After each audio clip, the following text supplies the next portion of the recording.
నమస్తే, నేను మీ కుప్ప పద్మిని. ఇన్నాళ్ళు మీ సపోర్ట్ ని నాకు అందిస్తూ, మీ ప్రేమని నాకు అందిస్తున్న ప్రతి ఒక్కరికి కృతజ్ఞతలు. ఇప్పుడు చూడబోతున్న ఈ వీడియో కూడా ఖచ్చితంగా మీకు ఉపయోగపడుతుంది.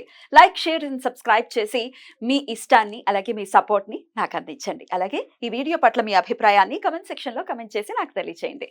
నమస్తే, వెల్కమ్ టు అవర్ ఛానల్. నేను పద్మిని. ప్రస్తుతంతో పాటు ప్రముఖ ఆధ్యాత్మికవేత్త, వాస్తు జ్యోతిష పండితులు, లలిత ఉపాసకులు, వాస్తు జ్యోతిష శిక్షణ నిపుణులు బ్రహ్మశ్రీ నానాజీ పట్నాయక్ గారు మనతో పాటు ఉన్నారు. మాట్లాడదాం సార్. నమస్తే సార్. శ్రీమాత్రే నమః. దేవి నవరాత్రుల్లో భాగంగా అమ్మవారిని 5వ రోజు ఏ రూపంలో కొలవాలి, అలాగే ఆ రూపంలో కొలవడం ద్వారా మనకి ఎటువంటి సమస్యల నుంచి అధిగమించేటటువంటి శక్తి అమ్మవారు మనకి అనుగ్రహిస్తారు అనేది ఒకసారి మీ ద్వారా సార్, అలాగే ఒకసారి జ్యోతిష పండితులుగా మీరు ఆల్రెడీ చెప్తూ ఉన్నారు ఏ రాశి వాళ్ళు ఖచ్చితంగా ఈ రూపాన్ని కొలిచి తీరాలి, అది ఓన్లీ దేవి నవరాత్రులకేనే కాదు జీవిత పర్యంతం కూడా అమ్మవారిని ఈ రూపంలో గనక కొలుచుకుంటే డెఫినెట్ గా సమస్యల నుంచి అధిగమించవచ్చు.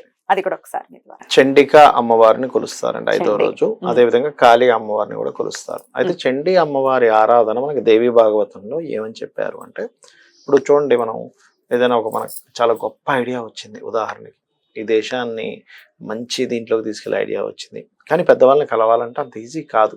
కానీ పెద్దవాళ్ళ దృష్టికి తీసుకెళ్తే అవుతుందని కొన్ని ఉంటాయి. కొన్ని చాలా రకరకాల ప్రయత్నాలు రకరకాల వాళ్ళు చేస్తారు. ఒక సాఫ్ట్వేర్ కావచ్చు. అప్పుడేంటి, చండిక అమ్మవారిని కొలవాలట. అప్పుడు పెద్దవాళ్ళ దగ్గరికి మీరు చేరాలి, పెద్దవాళ్ళ దృష్టిలో మీరు పడాలి అంటే గనక చండిక అమ్మవారిని చేయమని చెప్పింది శాస్త్రం. ఇవన్నీ విద్యలండి. ఇవన్నీ ఏంటంటే మహర్షులు మనకి అందించిన ఒక విధానాలు ఇవన్నీ కూడా. ఇప్పుడు మీరు ఇక్కడ నుంచి పలానా దగ్గరికి ఫ్లైట్ ఎక్కాలి, ఇక్కడ నుంచి ఎక్కాలంటే ఎక్కగలుగుతారా? ఎయిర్పోర్ట్ కి వెళ్తే ఫ్లైట్ ఉంటుంది, అంతే కదా. ఇక్కడ నుంచి నేను అమీర్పేటలో ఉన్నానండి, ఫ్లైట్ ఎక్కుతా అంటే కుదరదు. ఎయిర్పోర్ట్ కి వెళ్తేనే, శంషాబాద్ వెళ్తేనే ఫ్లైట్ ఎక్కగలరు. అలాగే ఒక్కొక్క దేవతామూర్తికి ఒక్కొక్క ఫలితం ఉంటుంది. చండికకు ఉన్న ఫలితం ఏమిటి అంటే, మీరు పెద్దవాళ్ళతో పెద్ద పెద్ద కార్యాలు, ఒక రాజును కలవాలి. ఒకప్పుడు అంటే రాజు, ఇప్పుడంటే ఒక మినిస్టర్ అనుకోండి, ఒక సుపీరియర్, ఆ ఇండస్ట్రీలో ఉండే ఒక పెద్ద వ్యక్తిని కలవాలి. చండీ ఆరాధన వాళ్ళు మిమ్మల్ని పిలిచేలా చేస్తుంది. ఇప్పుడు ఆఫీసుల్లో కూడా బాస్ వరకు వెళ్ళదు సార్, మన కష్టం వెళ్ళదు, ఎగ్జాక్ట్లీ కదా, మన నిజాయితీ వెళ్ళదు. అప్పుడు కూడా చండీ ఆరాధన చేయాలి, జీవిత పర్యంతం కావాలి యాక్చువల్ గా చేయాలి. అట్లాగే మనకి నెయ్యితో కూడినటువంటి పదార్థం నైవేద్యంగా పెట్టడము, గారెలు నైవేద్యంగా పెట్టడం చేస్తాం కూడా. చాలా ఐటమ్స్ చెప్పారు, బట్ నేను 1-2 ఐటమ్స్ చెప్తున్నాను నేను మీకు. సో స్పిరిచువల్ గా ఒక క్వశ్చన్ సార్, మనకి సుపీరియర్ అంటే భగవంతుడే కదా, మరి ఆయన దగ్గరికి వెళ్ళడానికి కూడా ఈ శక్తి మనల్ని సహకరిస్తుందా, ఈ శక్తి ఆరాధన? అసలు ఫస్ట్ ఆఫ్ ఆల్ ఏంటంటే, అసలు శాస్త్రంలో చెప్పింది ఏమిటంటే, మీరు అసలు అందరూ దాని జోలికి వెళ్ళరు, కానీ మోక్షం కోసమే అసలు చేయమని చెప్తుంది ఏదైనా కూడా. ఇంకా ఎందుకు అడ్డుపడుతుంది? ఖచ్చితంగా సహకరిస్తుంది, 100% సహకరిస్తుంది. ఏ రాశి వాళ్ళకి ఖచ్చితంగా ఈ సుపీరియర్స్ దగ్గరికి వెళ్ళలేనటువంటి పరిస్థితి ఉంటుంది, లేదంటే అసలు ఎవరు ఖచ్చితంగా చండీ ఆరాధన చేసుకోవాలి? తప్పకుండా మనకేంటంటే మిథునము, కన్య, ఎందుకంటే శని సంబంధం ఉంటుంది, చండీకి శని కుజ సంబంధం ఉంటుంది. మిథునము, కన్య, మకరము, కుంభము, మేషము, వృశ్చికము, ఎక్కువ రాసులు వస్తాయి. కొంచెం ఎక్కువ వస్తాయి, 8 వస్తాయి దీనికి దాదాపుగా. 8 రాసులు వస్తాయి. మిథునము, కన్య, మకరము, కుంభము, అలాగే మన మీనము, ధనస్సు, మేషము, వృశ్చికము. ఎందుకంటే మేష వృశ్చికాలకి లగ్నాధిపతి అండి శని, కుజుడు. మకర కుంభాలకేమో శని అధిపతి. మీకు మీనం దగ్గరికి వచ్చేసరికి భాగ్యాధిపతి, ధనస్సు దగ్గరికి వచ్చేసరికి పంచమాధిపతి, అండ్ మిథునం దగ్గరికి వచ్చేసరికి శని భాగ్యాధిపతి, కన్య దగ్గరికి వచ్చేసరికి శని పంచమాధిపతి. 8 రాసుల వాళ్ళు 8 రాసుల ఖచ్చితంగా చేసుకోవాలి. అంటే అందరూ చేయొచ్చు. ఇప్పుడు నేను సుపీరియర్స్ కలపడాలి, నాకు వాళ్ళతో పరిచయాలు పెంచుకుంటే నేను చెప్పేటువంటి ప్రాజెక్ట్ వల్ల కంపెనీకి బాగుంటుంది, దేశానికి బాగుంటుంది, నాకు బాగుంటుంది అనుకునేటువంటి వారు చేయొచ్చు. అయితే ఏ ఫలంతో కానీ, ఏ పత్రంతో కానీ అమ్మవారిని ఖచ్చితంగా పూజించాలి సార్ చండీ అమ్మవారు? చండీ అమ్మవారి ఆరాధన బిల్వపత్రంతో చేయడం మంచిది, ఎర్రటి మందార పుష్పాలతో చేయడం మంచిది, గన్నేరు పువ్వులతో చేస్తే చాలా ప్రీతం చెప్పబడింది శాస్త్రంలో. ఇట్లా చేసుకోవచ్చు. నామం కూడా ఒకసారి చెప్పండి సార్. ఒకటేనమ్మా, ఓం చండికా దేవి అయి నమః. ఇప్పుడు మీకు బీజాక్షరాలతో గురువుల దగ్గర పొందాము, ఒక పద్ధతి పరంగా చేస్తున్నాము, దట్ ఈస్ డిఫరెంట్. బట్ ఓం చండికా దేవి అయి నమః, ఓం కాళీ దేవి అయి నమః అనుకుంటే సరిపోతుంది. రైట్. అమ్మవారి ఆరాధన ఎందుకు చేయాలి, ఎలా చేయాలి అనేది, ఎవరు చేయాలి అనేది చాలా వివరంగా చెప్పారు, కానీ ఒకసారి పూజా విధానాన్ని కూడా క్లుప్తంగా చెప్పండి సార్. తప్పకుండా అమ్మా. నేను ఇప్పుడు చెప్పబోయేటువంటి విధానం ఏదైతే ఉందో ఇది దేవి భాగవతంలో చెప్పబడినటువంటిది చెప్తున్నా, గుర్తుపెట్టుకోండి. అందులో చెప్పింది ఏమిటంటే ముందు రోజు అమావాస్య రోజు మధ్యాహ్నం పూట హవిస్సు అన్నము కానీ లేకపోతే నెయ్యి కలిపినటువంటి అన్నాన్ని కానీ మధ్యాహ్నం భుజించాలి, గుర్తుపెట్టుకోండి. సాయంత్రం పూట పలహారం మాత్రమే తీసుకోవాలి, అన్నం తినకూడదు. ఇది శాస్త్రం. అమావాస్య రోజు, అమావాస్య రోజే మీ పూజా సామాగ్రి మొత్తం రెడీగా ఉంచుకోవాలి.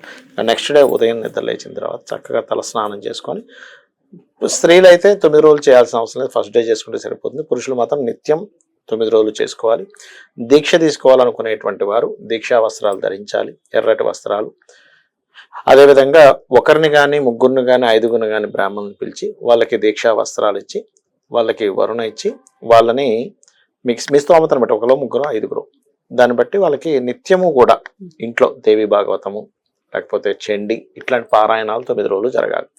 కలశం పెట్టేటువంటి వారు ఒకటే గుర్తుపెట్టుకోండి, ఇంటి యొక్క ఏదైతే మనకు పూజా మందిరం ఉంటుందో లేకపోతే ఒక రూమ్ లో అరేంజ్ చేసుకుంటారు, ఖచ్చితంగా వేప మండలు ఈ యొక్క మామిడి మండల్ని చుట్టూ మనం అలంకరణ చేసుకొని అమ్మవారి యొక్క పీఠం లాగా ఏర్పాటు చేసుకుని దాని మీద ఒక వస్త్రం తెల్లటిది కానీ ఎరుపుది కానీ వస్త్రం వేసి చక్కగా బియ్యం వేసి కలశం పెట్టేటప్పుడు ఒక నియమం ఏంటంటే కలశం పెడితే మీకు ఎటువంటి ఇబ్బంది వచ్చినా తీయకూడదు.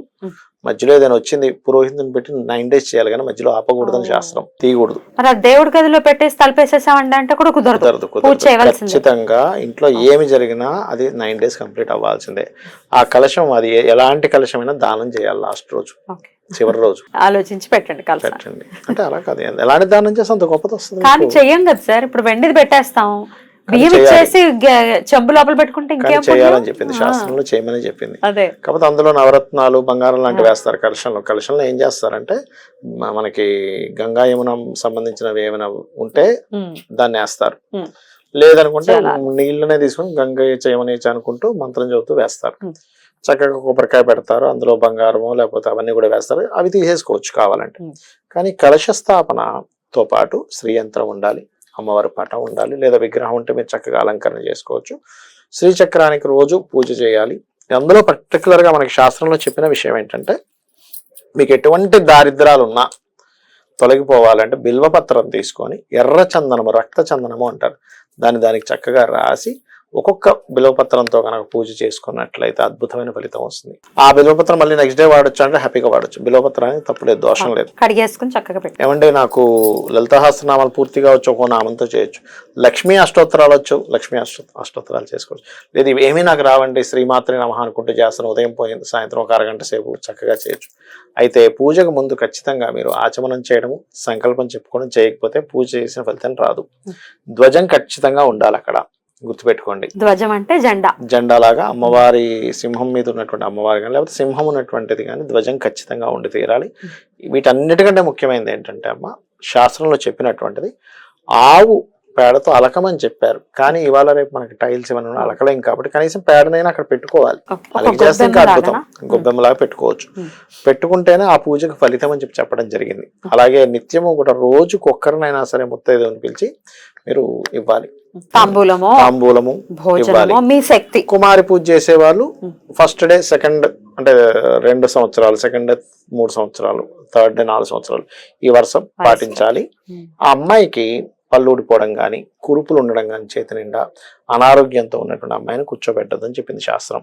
అలాంటి అమ్మాయిని ఇంట్లో చక్కగా పూజ కానీ అక్కడ కూర్చోబెట్టడం చేయకూడదు అని చెప్తుంది. చూడండి ఇందులో మనకి ఎంత ఇది ఉందంటే ఇవాళ రేపు మనకి సొసైటీలో జరుగుతున్నటువంటి చిన్నపిల్లల మీద జరిగేటువంటివి వాడికి అయ్యో మనం పూజ చేస్తున్నాం కదా, మన శాస్త్రాల్లో పూజించమని చెప్పారుగా 10 సంవత్సరాల పిల్లల వరకు అని చెప్పి ఒక ఇది వస్తుంది. చేస్తే కనుక మనకు ఆ ఫీల్ వస్తుంది. చిన్నపిల్లల మీద ఇట్లాంటివి జరగవు, అదొకటి. అట్లాగే ఇక వస్త్రం అంటారా మీ ఇష్టం, ఈ రంగు వస్త్రమే అని రూల్ లేదు. కానీ దీక్ష తీసుకునే వాళ్ళు మాత్రం ఖచ్చితంగా నేల మీద నిద్రపోవడం, చాప మీద నిద్రపోవడము. చాలా మంది ఏమనుకుంటారంటే పడుపు వేసుకొని పడుకుంటారు, పడుపు వేసుకొని పడుకోకూడదు, చాప మీదే పడుకోవాలి. అది మెయిన్ గా గుర్తుపెట్టుకోవాలి. నవరాత్రులు మీకు వచ్చింది అనుకోండి, అంటే ముందే వచ్చింది అనుకోండి, అప్పుడు మాత్రం అది అయిపోయాక చేసుకోవాలి. కనీసం 1 రోజైనా చేయొచ్చు, 3 రోజులు చేయొచ్చు, 5 రోజులు చేయొచ్చు. నవరాత్రుల్లో చేస్తే శ్రేయస్కరం అని చెప్పింది ఏడు శాస్త్రం. సూతకంలో ఉన్న వాళ్ళు మధ్యలో వస్తే నేను ఆపద్దని చెప్పాను. ఉంటే మాత్రం చేసుకోకూడదు. ఉంటే అది చేసుకోకూడదు. ఉంటే చేసుకోకూడదు, అందులో ఎటువంటి సందేహం లేదు. Right. అది కానీ కలశం పెట్టేకి మాత్రం వచ్చినా సరే ఆపకూడదు. పురోహితుడు పెట్టైనా సరే అది కంప్లీట్ చేయించాలి. కంప్లైంట్ ఓకే ఓకే మీరు ఆపకూడదు. మీరు మీ పనులు మీరు చేసుకుంటే అది మాత్రం అది కంటిన్యూ చేయాలి. Right. అది శాస్త్రం ఉన్నటువంటి శాస్త్రం చెప్తుంది. అద్భుతం సార్, చాలా బ్యూటిఫుల్ గా ఎక్స్ప్లెయిన్ చేశారు. థ్యాంక్ యూ సార్, నమస్తే. శ్రీమాత్రే నమః.